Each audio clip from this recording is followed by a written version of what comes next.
Hi, welcome to EPG Pathshala Spanish. We are in the paper entitled Advanced Spanish Grammar. I am Gaurav Kumar and I teach Spanish in the Center of Spanish, Portuguese, Italian and Latin American Studies in Jawaharlal Nehru University, New Delhi. The title of this module is Unipersonal Verbs. In this module, we are going to see certain type of verbs that are called unipersonal verbs. Which are those verbs and how are they used will be discussed in this module. The Spanish verbs have been explained in the beginner and intermediate level Spanish grammar. You may recall the uses of the impersonal verbs in Spanish. Unipersonal verbs are also at times referred to as impersonal verbs by some language experts. There are two divisions: proper unipersonal verbs and second, improper unipersonal verbs. Proper unipersonal verbs are those that can only be conjugated in the infinitive and the third person singular of all the tenses and have no subject. Most of these verbs refer to natural, meteorological, or atmospheric phenomena, although they are not the only ones.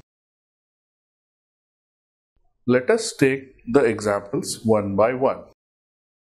First is the case of the verb llover, which means to rain.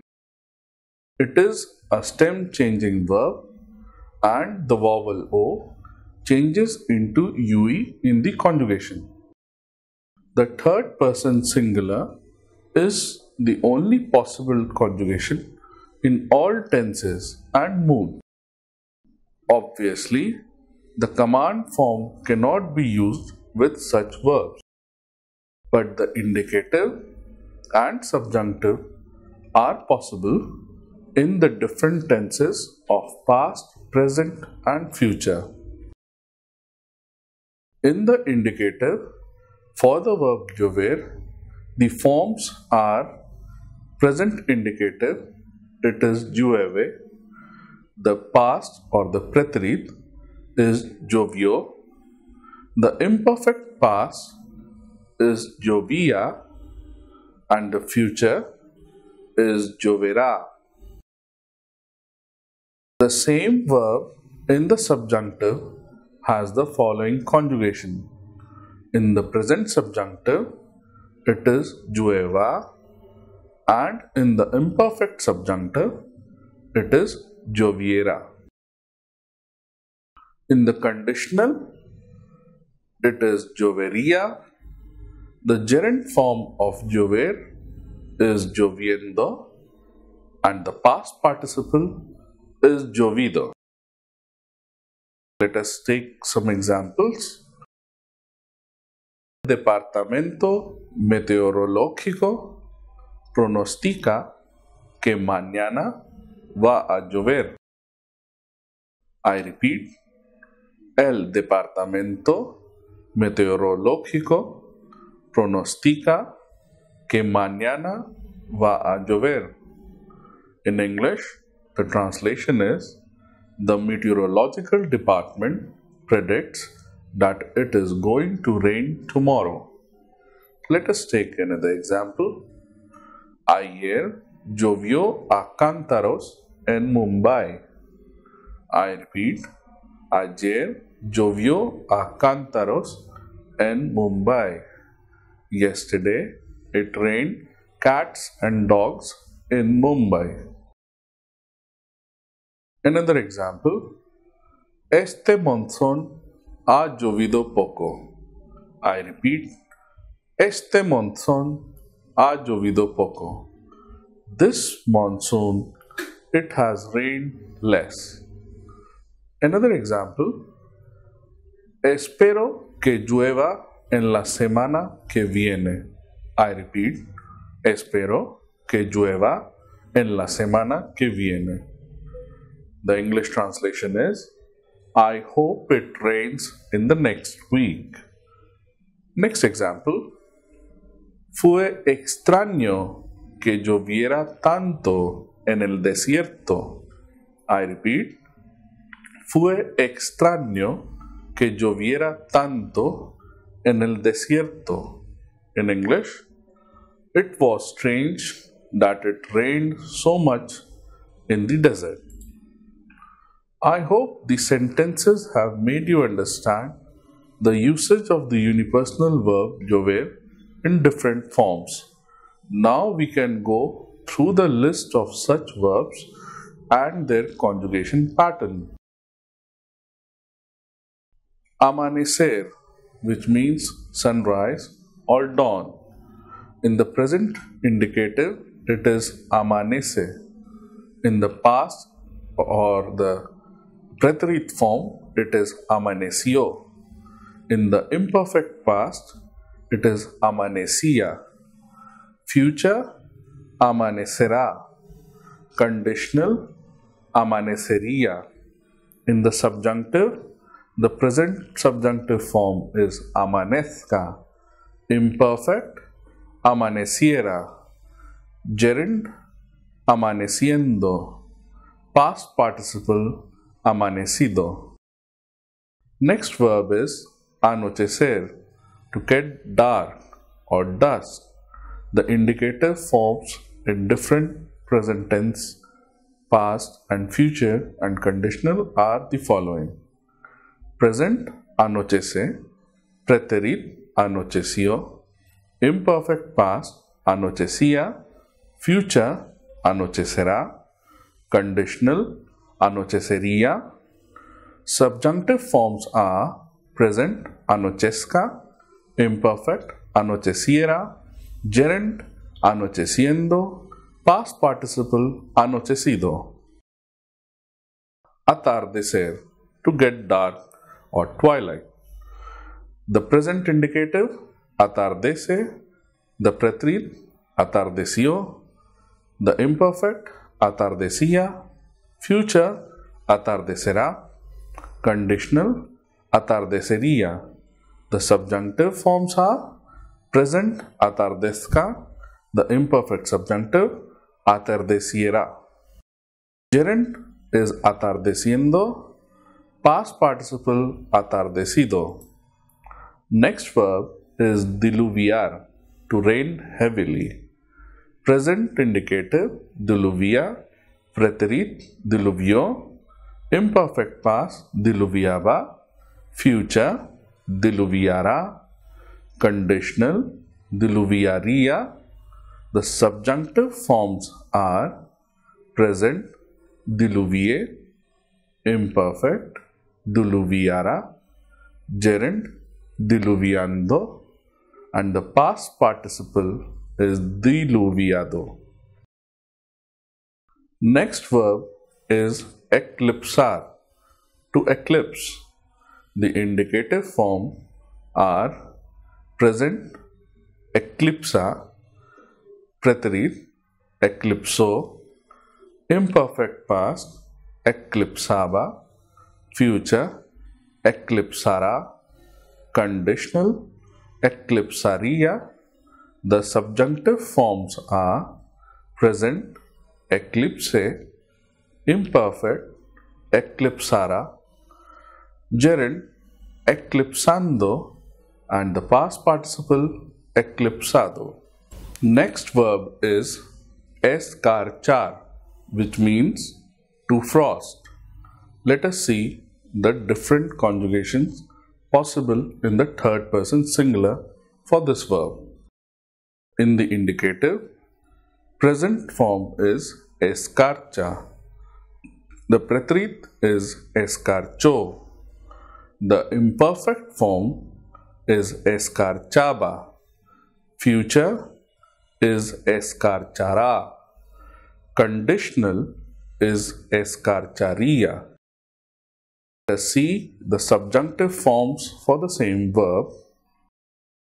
Present subjunctive is escarche. Imperfect subjunctive form is escarchara.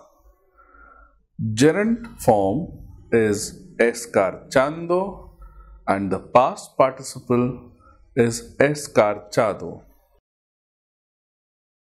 The next verb related to the atmosphere or weather is gotear, which means to drizzle. The indicative forms are present gotea, preterit goteo, the imperfect past goteaba, future is goteará, conditional is gotearía. The subjunctive forms are as follows. The present subjunctive is gotee, imperfect subjunctive is goteara, the gerund form is goteando, and the past participle goteado. Next verb is granizar, to hail. The indicative forms are the present graniza, preterit granizó, imperfect past granizaba, future granizara, conditional granizaría. Now let us see the subjunctive forms for the verb granizar. Present subjunctive granice, imperfect subjunctive granizara. Keep in mind the present subjunctive form of the verb as there is a change of the letter Z to C, granice. The gerund form is granizando and the past participle is granizado. The next verb is helar, to freeze. Keep into mind that it is stem changing in the present indicative and it changes the vowel E to IE. Hence, the present indicative form is hiela. H is silent. The preterit form is heló. The imperfect past form is helaba. Future is helará. Conditional is helaría. Now let us see the subjunctive forms for the verb helar. Present subjunctive is hiele. The imperfect subjunctive is helará. Gerund form is helando and the past participle is helado. The next verb is lloviznar, which means in English to drizzle. Let us see the indicative forms of this verb. In the present indicative, it is llovizna. In the preterit, llovizno. Imperfect past is lloviznaba. The future form is lloviznará. Conditional is lloviznaría. Now let us see the subjunctive. The present subjunctive is llovizne. The imperfect subjunctive form is lloviznara. Gerund form is lloviznando and the past participle is lloviznado. Let us see the next verb now, which is to snow. It is also a stem changing verb. The E changes into IE in the conjugations of the present indicative. So, the present indicative form is nieva. The preterite form is nevo. The imperfect form is nevaba. The future nevara. Conditional nevaria. Now let us see the subjunctive part for the same verb. The present subjunctive is nieve. The imperfect subjunctive is nevara. The gerund form is nevando and the past participle is nevado. The next verb here is nublar, to darken or to cloud over. The present indicative form of this verb is nubla. The preterite is nublo. The imperfect past form is nublaba. The future form is nublara. The conditional is nublaria. Now let us go on and see the subjunctive part for the same verb. In the present subjunctive, it is nuble. In the imperfect subjunctive, it is nublara. In the gerund form, it is nublando.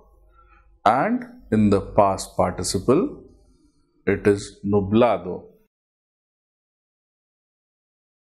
The following verb, relampaguear, is a difficult one and it means lightning or flash of lightning.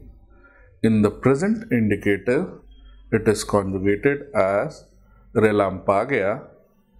In the preterite, it is conjugated as relampagueo. In the imperfect form of the past, it is conjugated as relampagueaba. Future form is relampagueara. The conditional form is relampaguearia. And now let us see the subjunctive part for the same verb. In the present subjunctive, it is relampague. In the imperfect subjunctive, it is relampagueara. In the gerund form, it is relampagueando. And the past participle form is relampagueado.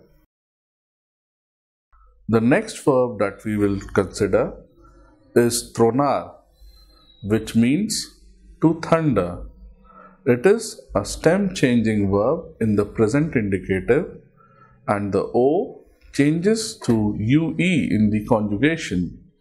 So the present indicative form is truena and the preterite form is trono.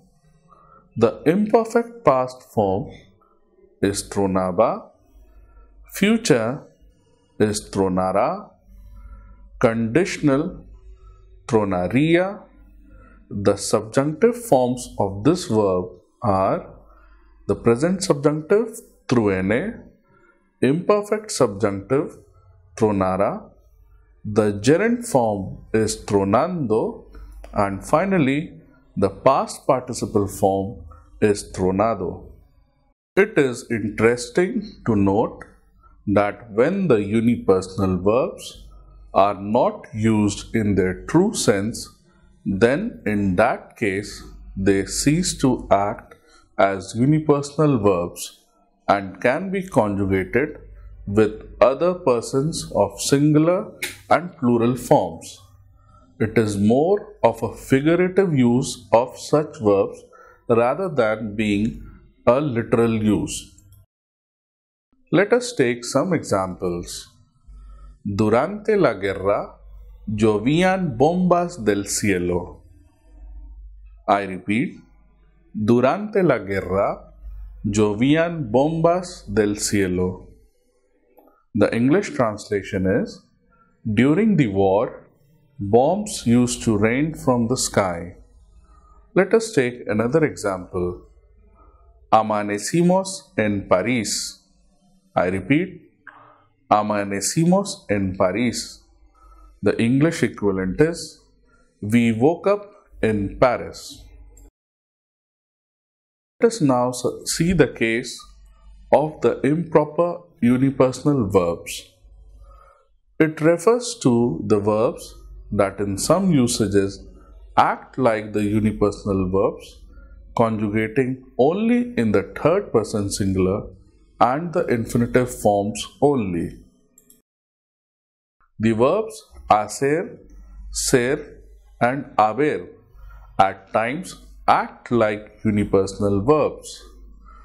Hacer, in its function of describing the weather, acts like an unipersonal verb.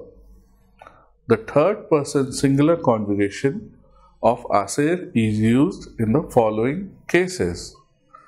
Hace calor. I repeat, hace calor. It is hot. Hará frío mañana. Hará frío mañana.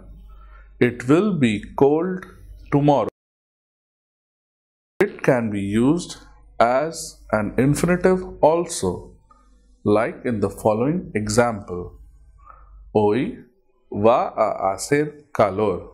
I repeat, hoy va a hacer calor. It is going to be hot today. The expression hace que and hace, in order to express the duration of time, also is invariable and behaves like the unipersonal verbs. Let us see some examples. Hace 5 meses que estudio español. I repeat, hace 5 meses que estudio español. The English equivalent is, I have been studying Spanish for 5 months. Another example is, India ganó la independencia hace 65 años. I repeat, la India ganó la independencia hace 65 años. In English, India got independent 65 years ago. Haber. The verb haber, when used in the third person singular, with the meaning of existence or being of something, acts like a unipersonal verb. The forms of haber that correspond to the format of unipersonal verbs are ha, había, habido, habrá, habría, hay, haya, hubiera, hubo. Let us see some examples. Ha habido muchas manifestaciones en la ciudad. I repeat, ha habido muchas manifestaciones en la ciudad. The English equivalent is, there have been many protests in the city. Let us take another example. Hay muchos extranjeros en mi universidad. I repeat, hay muchos extranjeros en mi universidad. There are many foreigners in my university. Había muchos caballos en el campo. I repeat, había muchos caballos en el campo. In English, there were many horses in the countryside. Next example. Es increíble que no haya nadie quien sepa esta dirección. I repeat, es increíble que no haya nadie quien sepa esta dirección. In English, it is unbelievable that there isn't anybody who knows this address. The verb ser also has some similar usages in the third person singular without a specific subject. Ya era muy tarde. I repeat, ya era muy tarde. It was very late. Other verbs that can be considered unipersonal are verbs that cannot be conjugated in the first and second person, rather only conjugated in the third person singular and also plural forms. Verbs like suceder, acontecer, ocurrir, etc., because of their meaning, are only used in the third person singular and plural.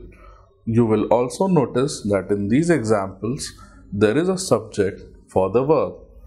For example, suceder, which means to happen, cannot be used in the first or second person. El accidente sucedió en un lugar abarrotado. I repeat, el accidente sucedió en un lugar abarrotado. The English version is, the accident happened in a crowded place.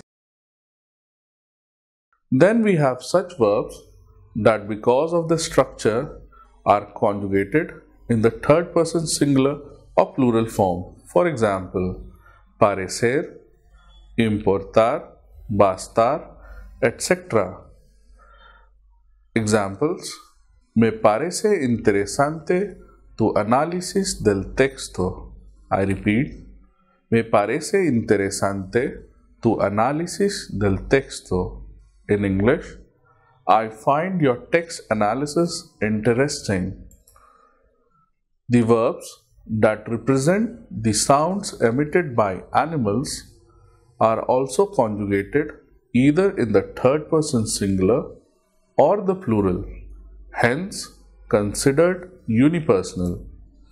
Some examples of such verbs are aullar, aullar, to howl, cacarear, to cackle, cacarear, to cackle, croar, croar, to crow, gruñir, gruñir, to snarl, ladrar, ladrar, to bark, maullar, maullar, to mew, mugir, mugir, to moo, relinchar, relinchar, to neigh, rugir, rugir, to roar.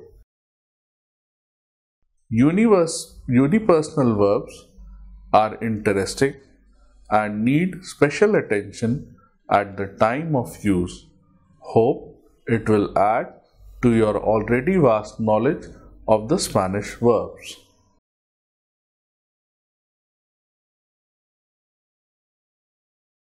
There are verbs that represent the sounds emitted by animals, and these verbs are also conjugated either in the third person singular or the third person plural form, and therefore they are considered unipersonal.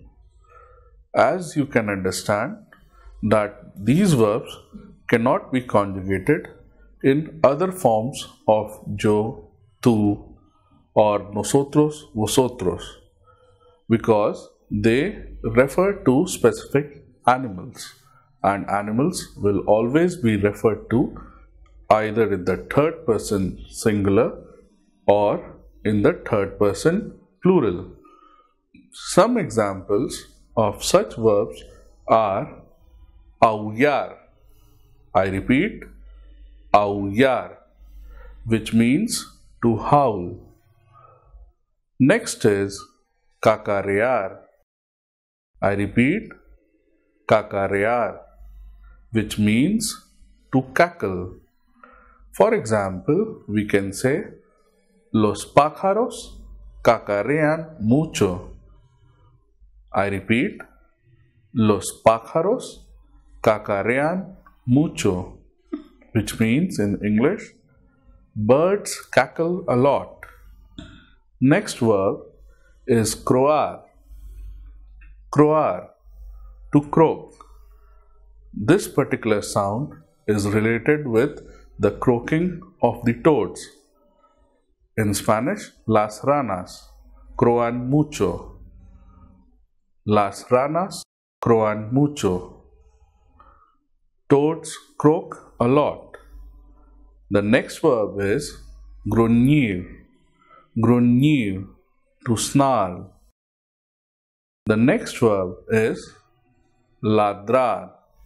Ladrar, which means to bark and is associated with dogs. In the sentence, for example, el perro ladró mucho al ver el ladrón. I repeat, el perro ladró mucho al ver al ladrón, which in English means the dog barked a lot on seeing the thief. Maullar, maullar, or to mew is associated with cats or gatos in Spanish. Mugir is the verb which is assigned to the mooing of the cows, or las vacas mugen en el campo. Las vacas mugen en el campo. Cows moo in the countryside. Relinchar. Relinchar is the verb related to the name, basically related to the horses or caballos. We have rugir, or to roar, as the verb related to the sound of lions. For example, el león rugió a una voz alta. El león rugió en una voz alta. The tiger roared loudly. Conclusion. In this module, we have covered a different set of verbs which are definitely going to help you understand the verb patterns of Spanish language. The unipersonal verbs are interesting and they do need special attention at the time of use. Hope it will add to your already vast knowledge of the Spanish verbs. Thank you. Gracias.